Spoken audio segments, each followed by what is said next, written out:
Morning Live. Morning, Vaylin. How are you? Yeah, great. Thanks. Good to have you here. Yeah. I mean, a big match. They expecting warm, dry conditions, different to what we saw in Pretoria last week. So what can we expect from the Boks? Look, firstly, I think the Boks play for the first time in Salta, the Padre Esther Stadium. It's a multi-purpose stadium, hosting only about 21,000. So it's a very intimate stadium, and the support is going to be enormous. And the Boks there, in terms of the support, obviously they'll feel it. And remember that it's not as the previous year where we ran away with them when we had the first leg in South Africa by 73 points to 13. Now we go there just winning them by 13 points to 6, even giving them a bonus point to talk about and to sort of motivate them going into this game. So Heineke Meyer, for me, yes, the conditions were not conducive to good running rugby or attacking play, but certainly what we saw from Henry Pollard was he's a tactical fly-half. He's not an attacking fly-half, that we could quite see. So it remains to be seen if this coming Saturday, you know, we might see a different Henry Pollard, which is what we want. And also remember that it's for the first time that he hasn't made any changes in the back line, and that's encouraging. You speak about the back line, however, where there was a lot of consistency in the forwards, now we see 3 changes there. So how's that going to impact on the Springboks play, seeing though the Argentinian pack is actually very strong and they put us under a lot of pressure? I think the first thing is they really missed Willem Alberts. And in so doing, it's a last-minute replacement.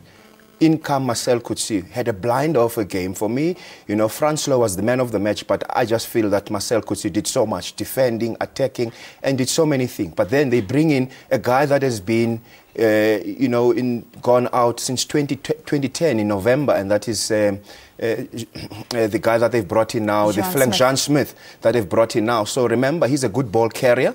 But for me, the enterprising thing is they've left off Bakis Botha for Eben Etzebeth.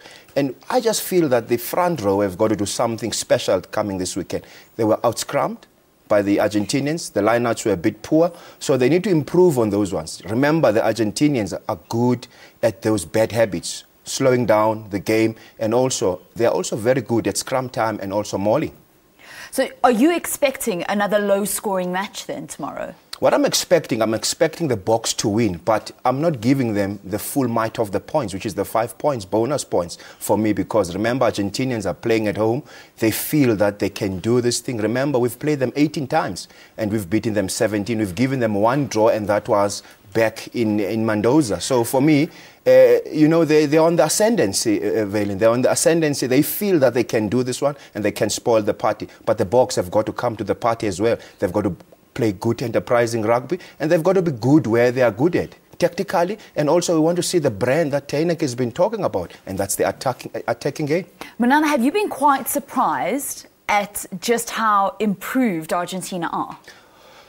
I'll give them another 2 years. They're not up there to compete at Rugby Championship, but I mean, they had 6-7 weeks in America, and that's just preparing. They take it very seriously because they're playing against the powerhouses of world rugby in Argentina, in South Africa, New Zealand and Australia. So it's quite important that they keep on building. Next day is the World Cup, but for me, in 2 years' time, they will be up there with the best when it comes to rugby championships.